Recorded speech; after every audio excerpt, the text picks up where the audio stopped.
Jadi mungkin Bapak Ibu juga udah pernah mengerjakan atau sudah pernah mempelajari ya mempraktekkan langsung di tempat kerjanya untuk elektroporesis ini sendiri. Kemudian juga pasti ada beberapa yang sudah melakukan sequencing DNA. Nah, sebenarnya untuk elektroporesis dengan sequencing DNA itu memang erat kaitannya dengan yang namanya PCR ya, polymerase chain reaction. Nah, jadi memang hubungannya ini terkait antara eh, penggandaan dengan visualisasi. Jadi, kalau di PCR itu merupakan proses penggandaan sequence DNA menjadi beberapa juta kali replikasi. Kemudian untuk membuktikan ada tidaknya pita DNA itu adalah divisualisasikan dengan elektroforesis ini. Kemudian nanti kita akan juga masuk ke sedikit tentang sequencing DNA.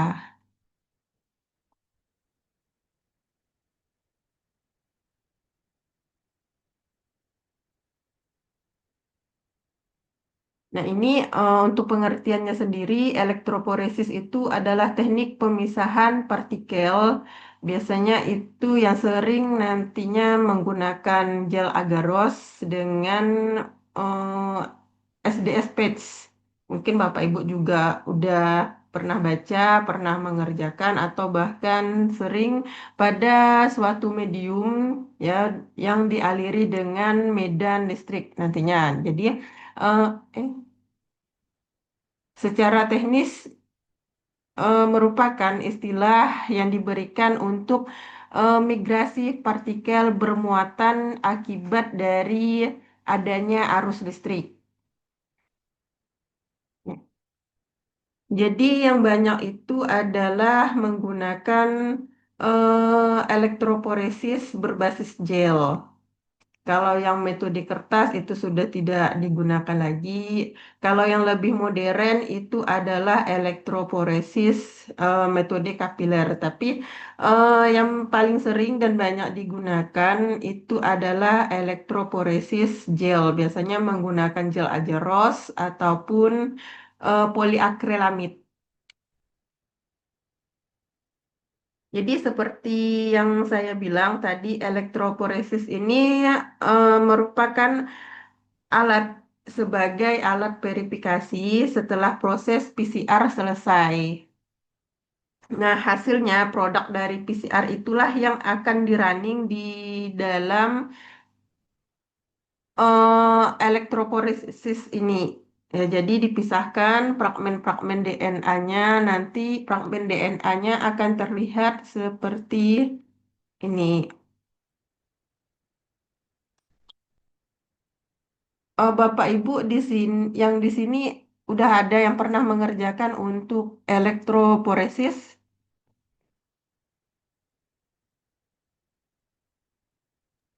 Sejauh ini belum kayaknya Bu.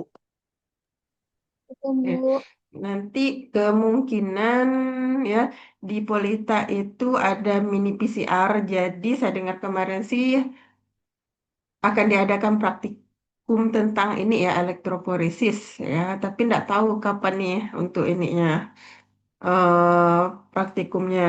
Jadi nanti menggunakan versi mini dari mesin elektroforesis. Jadi nanti udah ada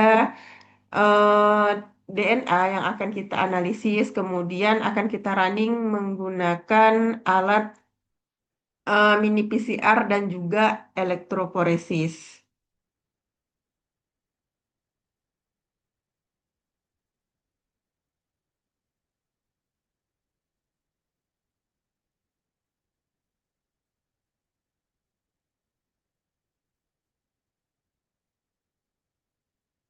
Nah, mungkin karena biasanya itu kita bingung ya, kenapa itu di alat PCR seperti ini, kemudian di pembahasan dari eh, apa Elektroforesis mirip seperti ini karena saya lihat juga di RPS-nya Bapak Ibu itu sudah ada ya tentang pembahasan PCR, beberapa jenis PCR juga udah dijelaskan.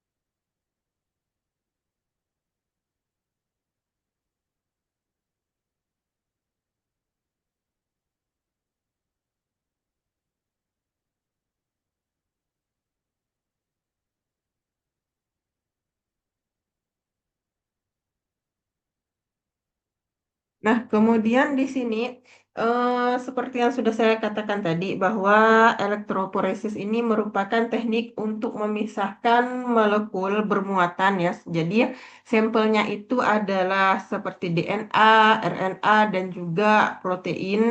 Jadi dengan menerapkan prinsip adanya pemberian medan listrik di pada prosesnya. Kemudian elektroforesis ini kan merupakan ini ya aplikasi dalam untuk mendeteksi mutasi, kemudian penting untuk mendeteksi penyakit keturunan. Biasanya seperti itu. Intinya adalah untuk deteksi dari adanya mutasi suatu gen.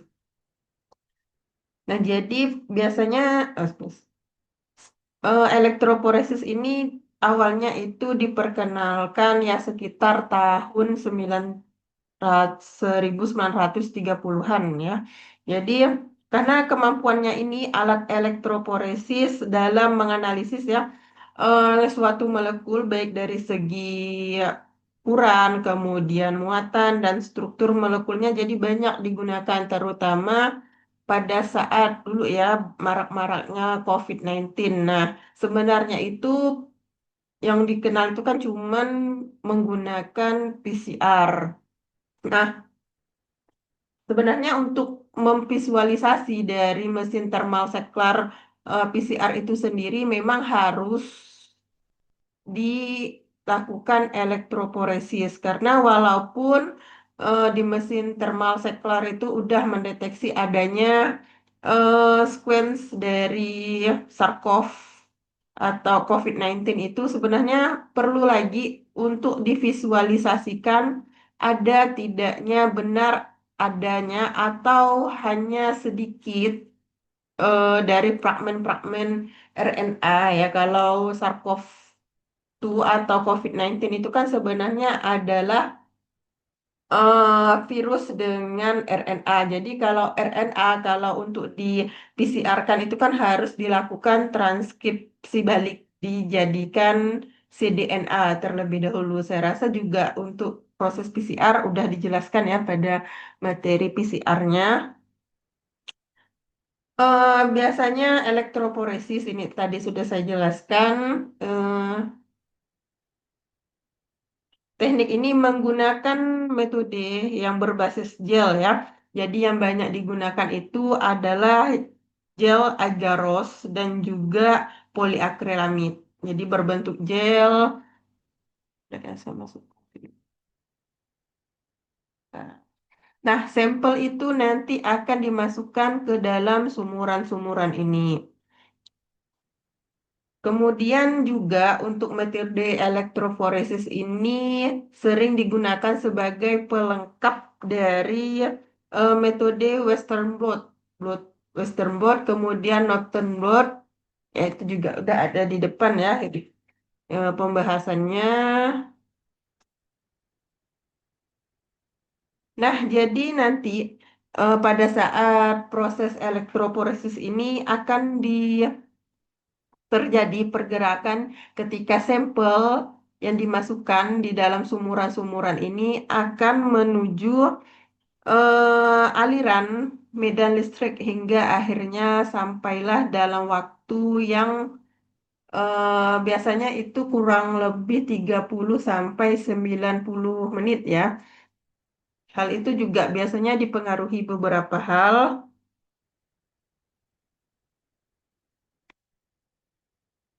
Jadi nanti sampel kation itu akan bergerak menuju katoda, kemudian anion itu akan bergerak menuju anoda. Jadi laju migrasi dari sampel ini bergantung pada beberapa faktor ya. Jadi biasanya juga dipengaruhi oleh ukuran dari berat molekul sampel yang akan kita running, kemudian kepadatan muatan dari sampel yang akan kita running karena semakin panjang ataupun semakin besar dari fragmen DNA itu biasanya waktu yang diperlukan untuk selesai proses elektroforesis ini akan lebih lama, bahkan lebih dari 90 menit. Ada yang 120 menit ya kalau dia fragmen DNA-nya itu pendek ya sekitaran waktu 30 menit, 40 menit itu sudah selesai. Biasanya kalau yang seperti itu kurang dari 1.500 besper itu cepat waktu selesai dari proses elektroforesis ini. Nanti di sini ada video ya, nanti silahkan ditonton Bapak Ibu. Itu ada proses bagaimana untuk em, memasang atau merangkai dari alat elektroforesis ini. Jadi alat ini sebenarnya untuk elektroforesis ini terpisah-pisah ya. Kalau udah selesai melakukan running sampel, kalau punya kita di Polita itu ukurannya memang lebih mini. Nah, ini dia eh apa ndak menyatu seperti ini ya. Kalau sebelum akan digunakan dia terpisah-pisah. Kalau udah mau digunakan dia kita rakit dulu manual merakitnya.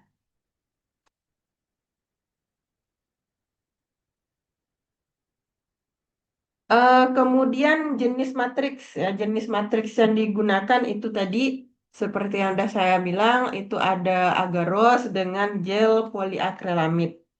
Jadi itu sebagai media kapiler, sebagai perantara medium untuk proses running sampel. Kemudian dalam prosesnya, untuk proses elektroforesis ini juga digunakan pH buffer.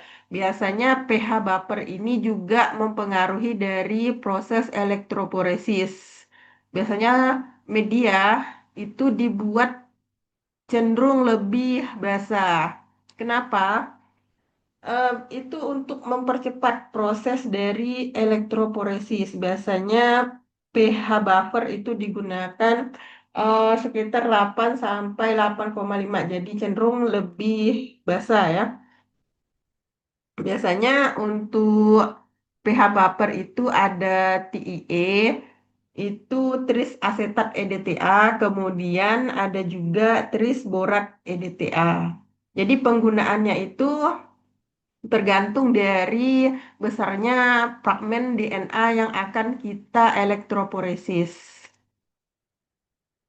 Jadi kalau untuk penggunaan apabila fragmen DNA yang akan kita elektroforesis ini lebih dari 1.500 besper, biasanya itu menggunakan gel agarose. Karena ini melihat optimalisasi dari proses elektroforesis.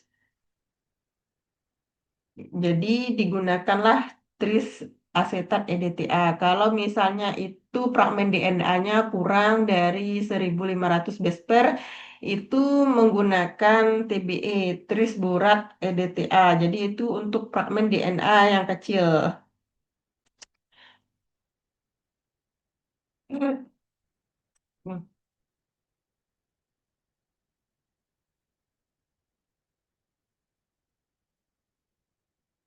Kemudian juga ada sebenarnya pH buffer itu ada sodium borat, tapi ini jarang ya. Ini biasanya untuk alternatif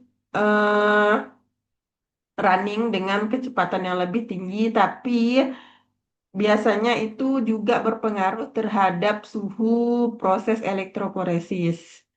Dan itu juga dapat mengganggu dari proses ini ya fragmen-fragmen DNA nantinya apabila suhu itu kan DNA itu biasanya pada suhu berapa, kalau tidak sesuai suhunya itu prosesnya kadang pita-pita DNA-nya ini tidak muncul. Jadi memang harus diperhatikan beberapa faktor ya. Sam-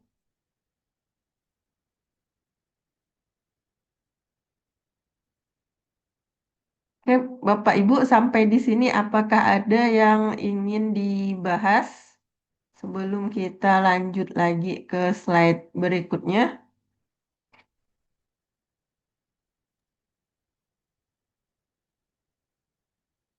Izin Bu, berarti stabilitas listrik juga pengaruh berarti Bu ya. Iya, jadi memang untuk pengguna pada proses elektroforesis ini stabilitas tegangan listrik itu harus tetap terjaga stabil ya, karena kalau misalnya tak turun ditakutkan itu biasanya pita-pita DNA-nya itu akan sebentar. Ini enggak jelas banyak semirnya, semir.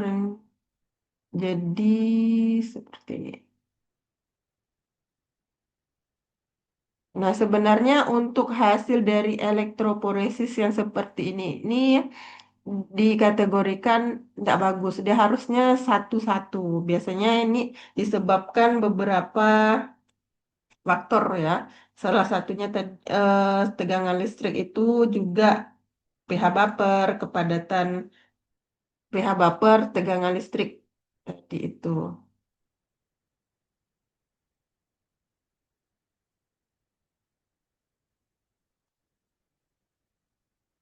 Gimana? Bapak Ibu yang lainnya? Ya.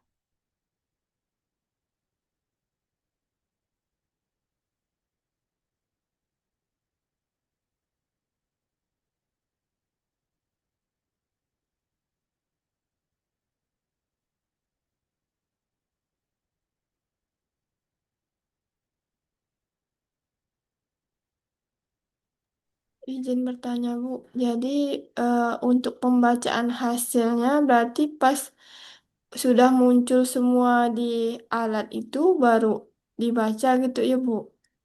Nah, nanti untuk kan setelah kita running, alat itu kan saya juga susah menjelaskannya ini. Nah, pembacaan hasilnya itu adalah pada saat ini di gel ini. Jadi di alat ini adalah untuk merunningnya nanti kita itu kan akan membuat suatu media berbentuk agar ya. Memang agak susah menjelaskannya kalau misalnya tidak praktek secara langsung. Jadi pembacaan hasil nanti di kit ini saat kita beli apa? Ada nanti contohnya yang kita baca itu adalah di sini. Sesuai enggak dengan berapa pada besper keberapa pita DNA itu muncul. Jadi enggak di alat ini. Alat ini digunakan sebagai media untuk merunning sampel karena ini tambah berapa? Nah, nanti akan kita bandingkan. Di sini adalah dianggap sebagai kontrol positif ya disebut seperti itulah ya. Kemudian di sini kita sampel nantinya. Nah, ini kan ada media agar yang kita buat tadi, itu yang saya sebutkan ada gel agarose atau gel poliakrilamid, itu yang sering digunakan, itu medianya kita buat, jadi berbentuk agar, nanti setelah proses running elektroporesis itu eh, agarnya itu kita keluarkan dari alat ini. Kemudian yang kita keluarkan akan Nah, berbentuk seperti ini. Dari sinilah yang akan kita bandingkan antara sampel 1, sampel 2, sampel 3, kita bandingkan tadi dengan kontrolnya. Apakah sesuai, misalnya harusnya di kontrol positifnya ini muncul di pita 1600 Besper. Nah, kita lihat sampel kita ini apakah pitanya itu muncul sama persis atau di bawah atau di atas dari ini. Apakah bahkan tidak muncul? Biasanya itu ada yang tidak muncul ya. Itu berarti sampel yang kita running tidak mengandung materi genetik DNA sampel yang kita inginkan. Jadi bukan di alatnya ini. Alatnya ini sebagai medium untuk visualisasi. Jadi yang kita baca di sini nantinya.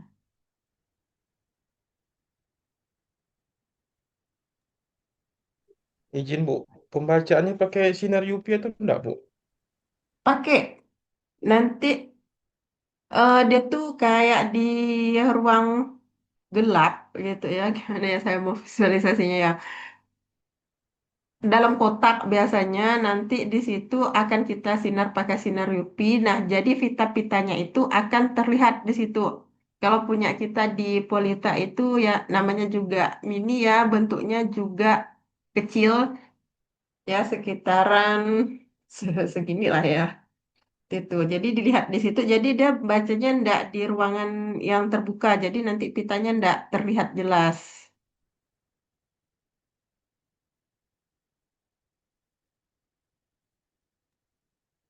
Izin Bu, mau nanya untuk interpretasi hasilnya itu gimana Bu?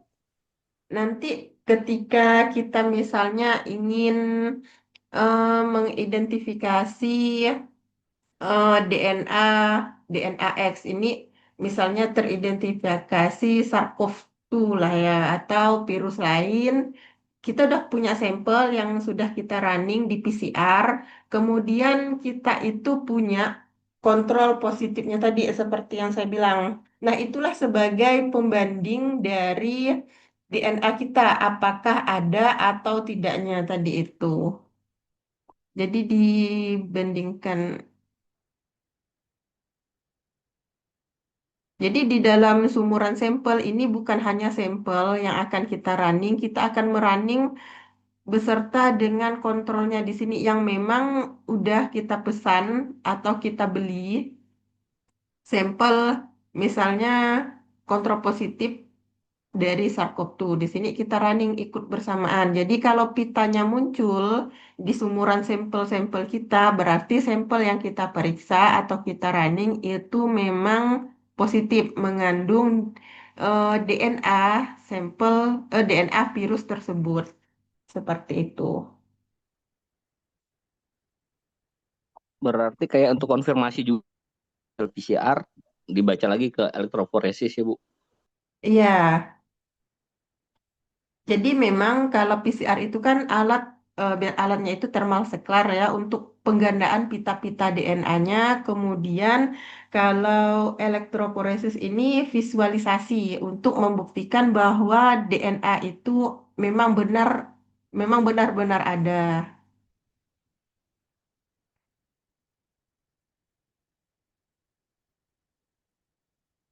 Jadi nanti fragmen-fragmen DNA-nya itu akan dipisahkan pada saat proses elektroforesis.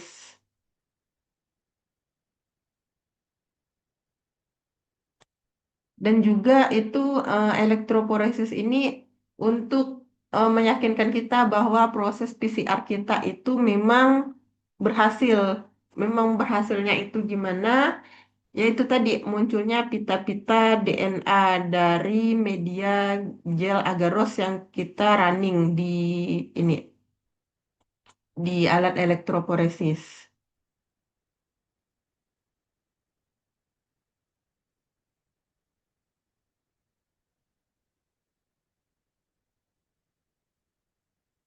Mungkin Bapak Ibu juga bingung ya, karena kita belum praktikum secara langsung. Ini kalau misalnya PCR itu kan untuk memperbanyak, kemudian itu kan masih dalam satu ini ya. tuh biasanya. Kemudian elektroforesis itu memvisualisasikan memvisualisasikan dari hasil PCR kita, fragmen-fragmen DNA itu. Kan jadi dipisahkan di situ, oh bahwa memang benar. Kan biasanya itu dalam satu sampel, walaupun kita yakin itu adalah sampel SARS-CoV-2, tapi di dalamnya itu ada kandungan-kandungan dari DNA yang lain pada saat kita proses PCR.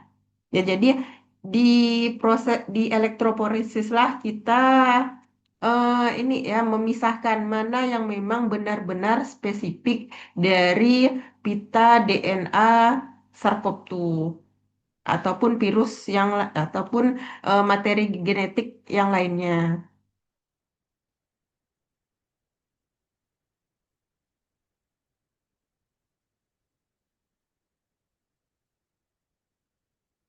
Gimana Bapak Ibu? Nah, dari bahan juga ya. Kalau bahan utama kalau untuk proses PCR itu kan kita menggunakan enzim polimerase, kemudian adanya cetakan primer, kemudian ada blok DNA itu DNTPS, kemudian juga ada cetakan DNA. Nah, sedangkan kalau elektroforesis gel itu kita menggunakan media gel, ya, itu tadi ada gel agarose, kemudian poliakrilamid, gel poliakrilamid. Nah, kemudian kita menggunakan larutan baper penyangga tadi untuk menjaga stabilitas dari gel itu. Kemudian juga eh, biasanya kita itu menggunakan ETBR itu sebagai pewarna dari DNA. Nah, jadi DNA dari kita proses PCR itu kan warnanya putih. Pada saat di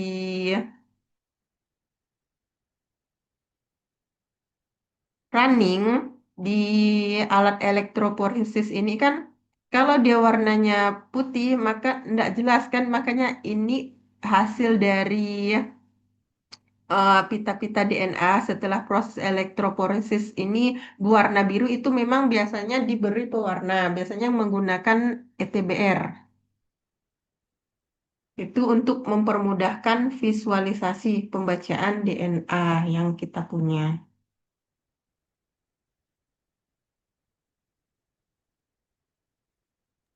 Izin bertanya, Bu. Berarti untuk gel itu apakah sudah jadi atau kita buat ya, Bu ya? Kita buat nanti, dia berbentuk serbuk nantinya, gel agar ini.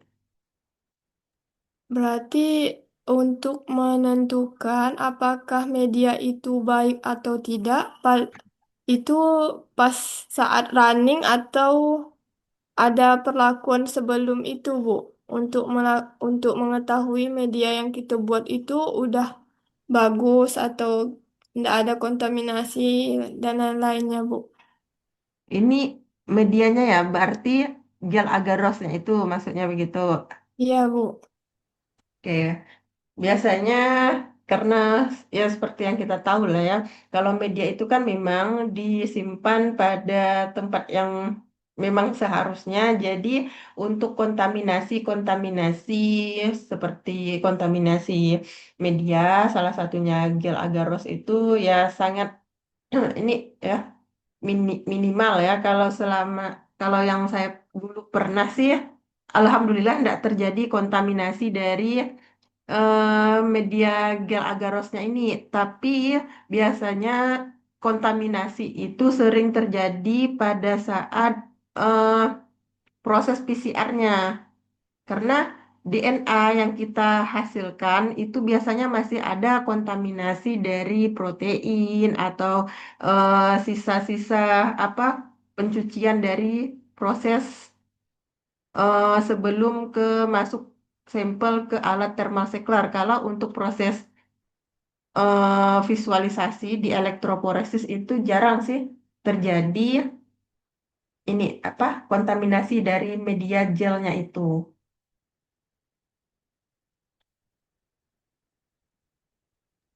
Medianya ini bubuk ya kita larutkan nanti.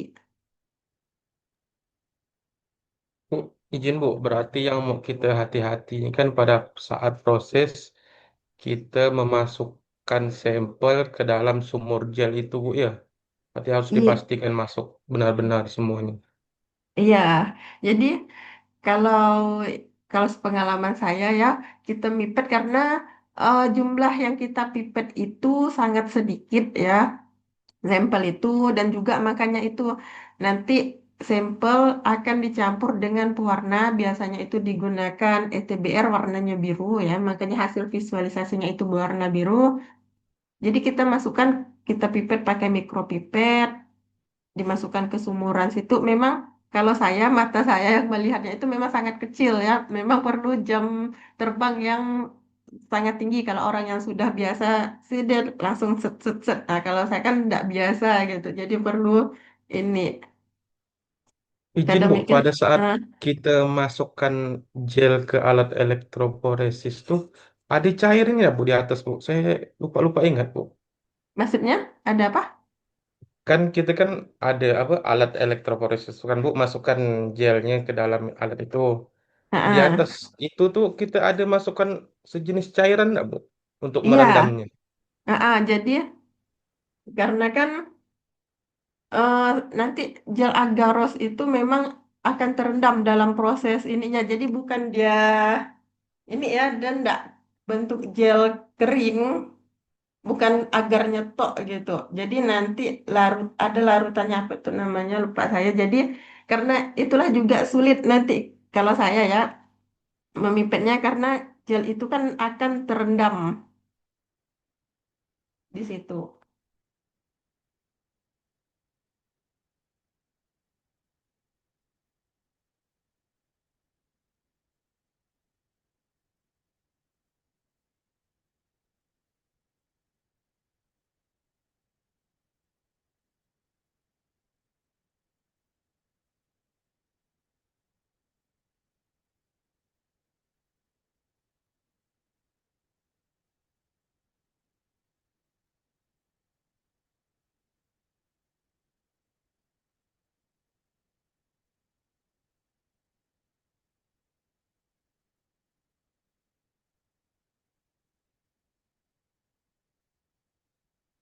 Gimana Bapak Ibu?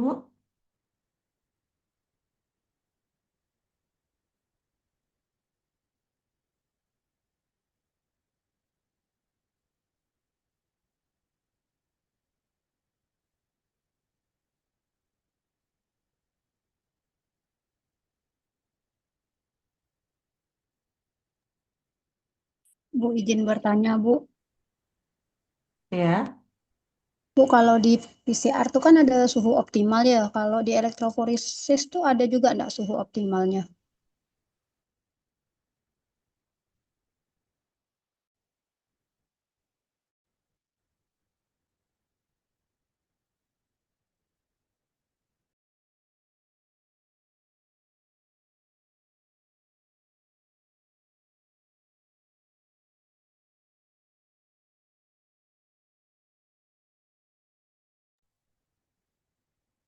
Jadi biasanya kalau untuk suhu elektroforesis itu kan 20 sampai 25 derajat ya untuk ini. Nanti saya tuh lupa dia tuh diprogram ya di situ. Jadi kayak memang proses PCR ya. Kapan suhunya naik itu kan kemarin waktu uji fungsi. Oh ya enggak sampai di situ. Jadi memang suhunya itu tadi juga saya bilang ya ada suhu optimal biasanya 25 derajat untuk proses elektroforesis. Tapi biasanya itu lebih cenderung ke 30 ya.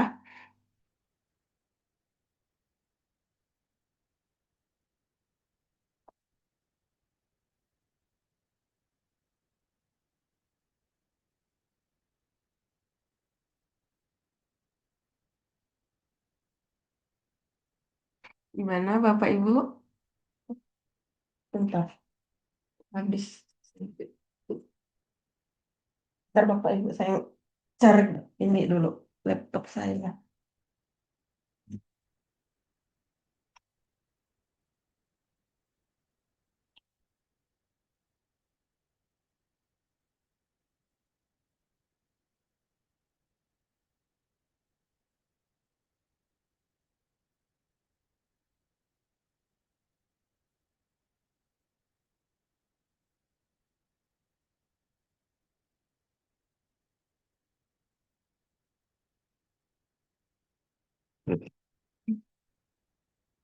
Gimana Bapak Ibu?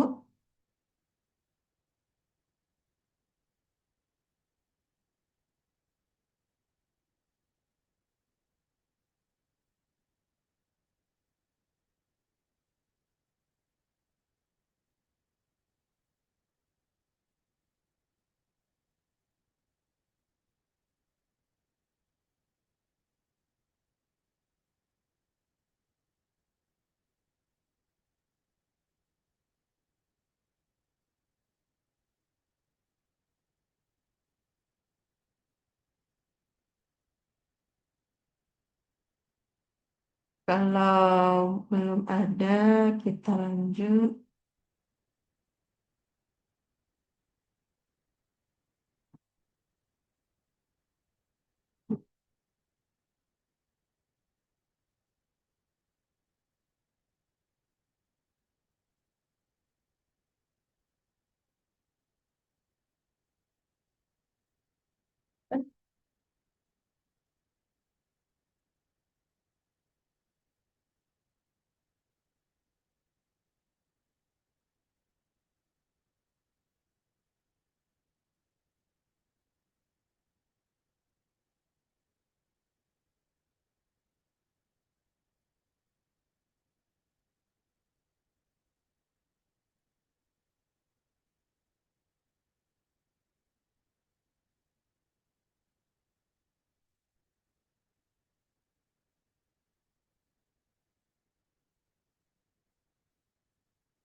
Izin bertanya, Bu.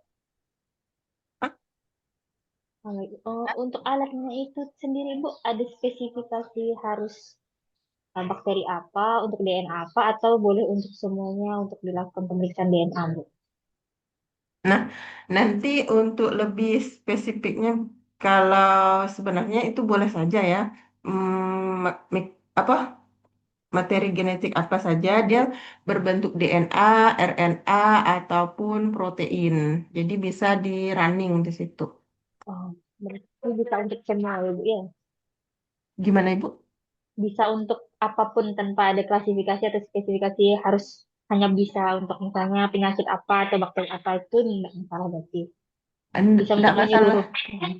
Ya, yang penting dia itu suatu sampel yang mengandung materi genetik DNA, RNA ataupun protein. Itu bisa di running. Baik, Bu, terima kasih. Oke, ada lagi Bapak Ibu?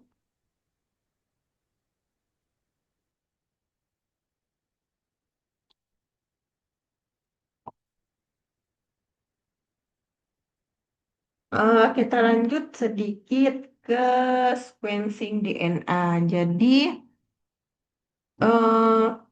ini betul sequencing DNA kan materinya. Kemudian kita lanjut ya, sequencing DNA. Nah, sequencing DNA ini sebenarnya adalah pengurutan ya basa nitrogen dari DNA itu sendiri. Ini kok mau. Nah, karena DNA itu kan merupakan suatu polimer ya yang terdiri dari satuan berulang yaitu ATGC. Biasanya kalau perbedaan DNA sama RNA itu kan pada rantai timinnya. Kalau RNA itu kan di timin ini adalah urasil. Kalau DNA itu kan ATGC ya, adenin guanin, sitosin kemudian timin.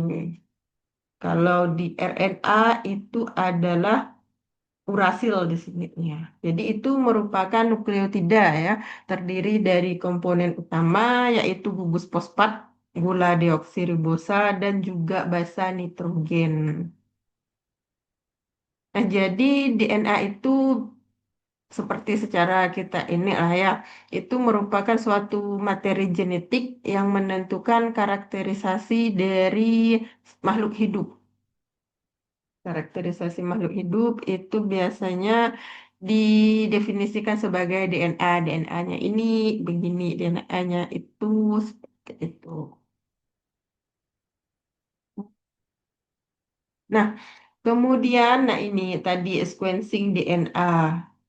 Sequencing DNA ini penentuan struktur primer atau sequen primer dari suatu DNA, yaitu rantai biopolimer yang tidak bercabang. Kemudian sequencing ini akan menghasilkan gambaran linier dari sekuen DNA yang akan menentukan sifat sifat dari suatu makhluk hidup. Jadi asam nukleat apa yang akan kita sequence itu adalah DNA. Sebenarnya untuk sequencing ini bisa juga sequencing RNA, kemudian protein, kemudian polisakarida, itu bisa.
Oke, maaf ya Bapak Ibu.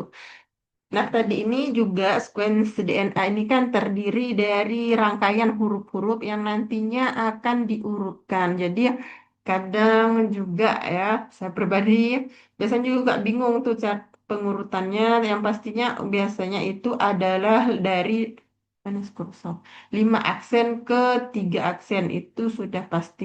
Kemudian untuk transkrip baliknya itu adalah dari 3 aksen ke 5 aksen.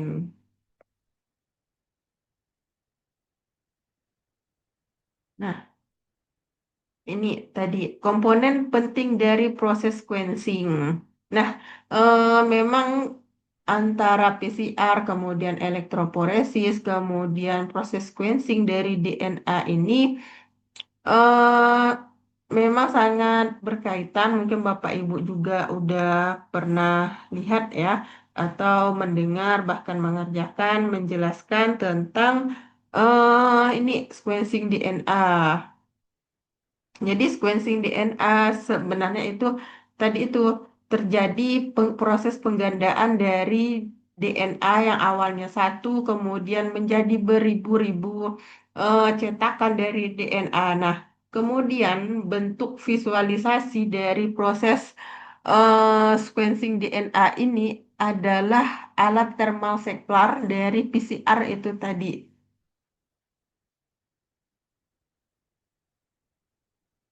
Ya, kemudian nah makanya di sini ada pada proses PCR itu diperlukan DNA template, kemudian primer, ada DNA polimerase, kemudian ada DNTP. Nah, ini adalah produk-produk yang memang ada pada proses PCR. Nah, DNA template atau cetakan DNA itu kan DNA awal. Eh, ah, bentar lagi aja. Kemudian ada DNA primer, ini merupakan pasangan basa pada DNA. Jadi DNA primer ini biasanya kita pesan ke ini ya, ke pihak ketiga. Kemudian DNA polimerase ini merupakan enzim yang akan mereplikasi dari DNA. Jadi fungsinya itu adalah akan memperpanjang dari rantai DNA. Awalnya mungkin Bapak Ibu juga udah tahu ya proses dari PCR, karena juga udah warawiri, kemudian Bapak Ibu mungkin udah ada yang mengerjakan atau bahkan sering, karena pada proses eh, PCR itu kan DNA itu kan beruntai ganda. Nah, lantai untai ganda dari DNA itu memang akan dilepas menjadi dari double helix menjadi single helix. Jadi makanya alat PCR itu adalah memang visualisasi dari proses sequencing DNA.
Oke, maaf ya Bapak Ibu.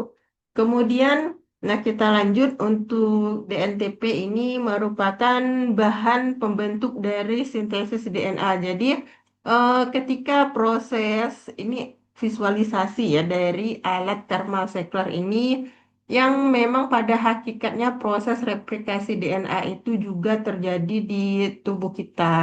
Nah, jadi DNTP ini adalah yang akan menjadi sebagai bahan dari pembentukan proses eh, pemanjangan rantai DNA yang sudah dibuka ya. Kan awalnya itu DNA itu kan double helix. Kemudian pada proses replikasi, proses perbanyakan itu rantai double helix itu akan dibuka oleh enzim retriksi menjadi single strand. Jadi satu-satu terpisah antara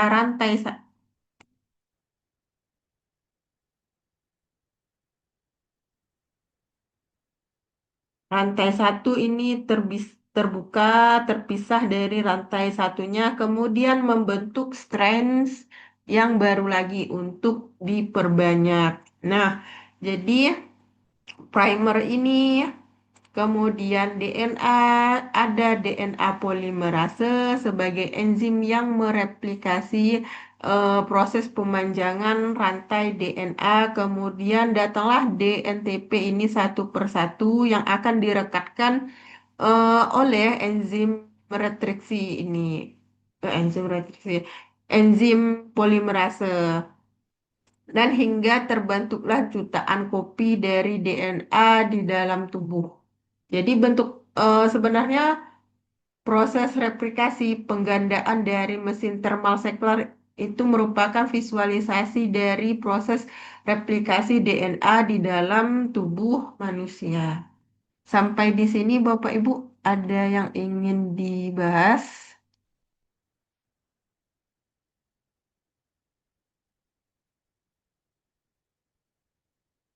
Oh, waktunya ini sampai jam berapa? Sebenarnya sih sampai 9.50 Bu. Oh, Tapi udah karena lewat. tadi karena ini mungkin terserah Ibu sih Bu. Karena habis ini ada lagi nggak ya? Saya lupa PJ yang sebelah ini. Oke, Materinya ada lagi nggak teman-teman? Siang baru statistika. Oh ya siap. Aman Bu berarti Bu.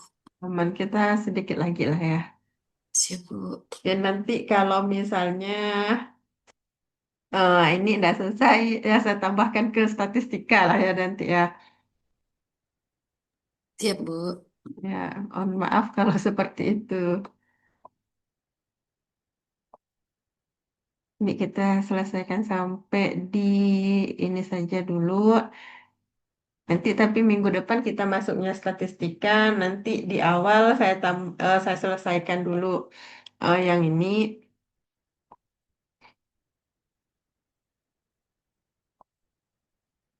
Oke, ini. Oke, jadi seperti yang sudah saya katakan berulang tadi itu proses sequencing atau penggandaan dari replikasi DNA di tubuh kita itu adalah visualisasinya itu adalah alat thermal sheklar ya PCR itu.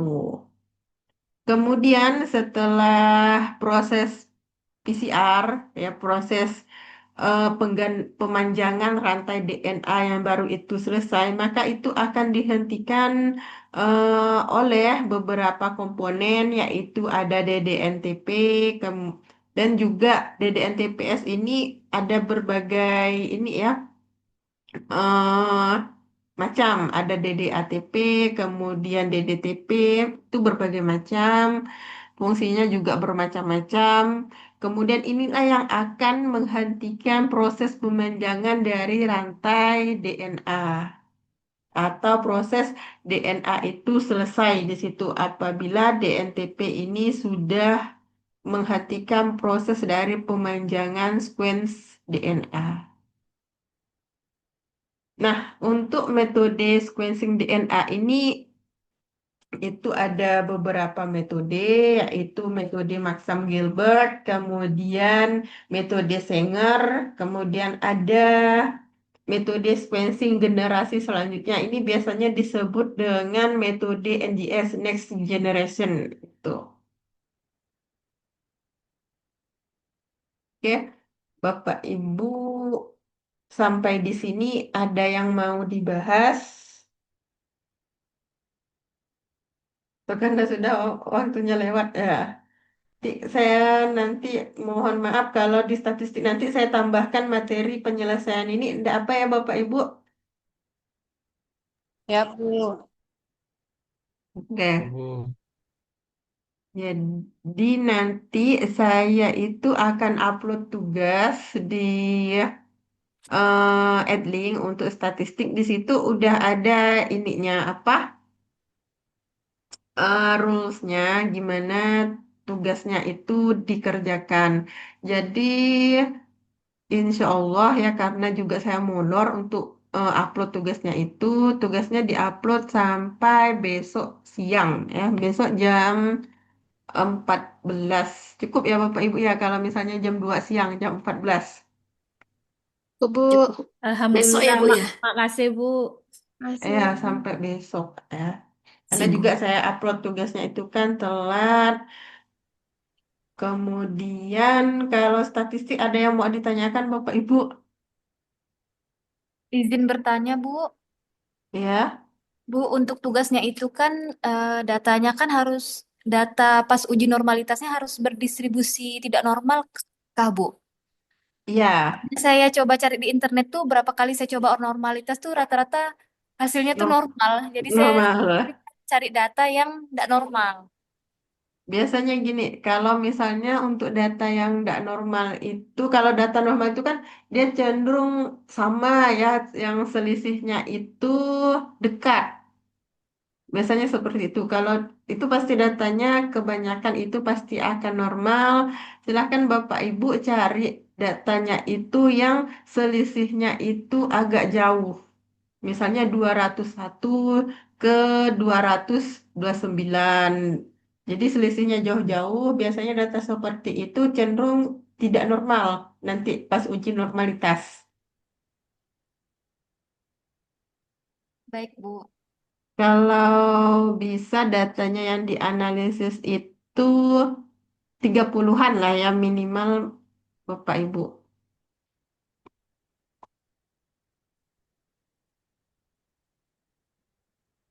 Ada lagi yang ingin dibahas Bapak Ibu? Bu, tanya lagi, Bu. Ya. Waktu pas uji normalitas itu kan kita kan ngelis yang dependent listnya ya, Bu ya. Heeh. Nah, ketika saya coba lakukan uji normalitas, data pertama kali saya lakukan uji normalitas.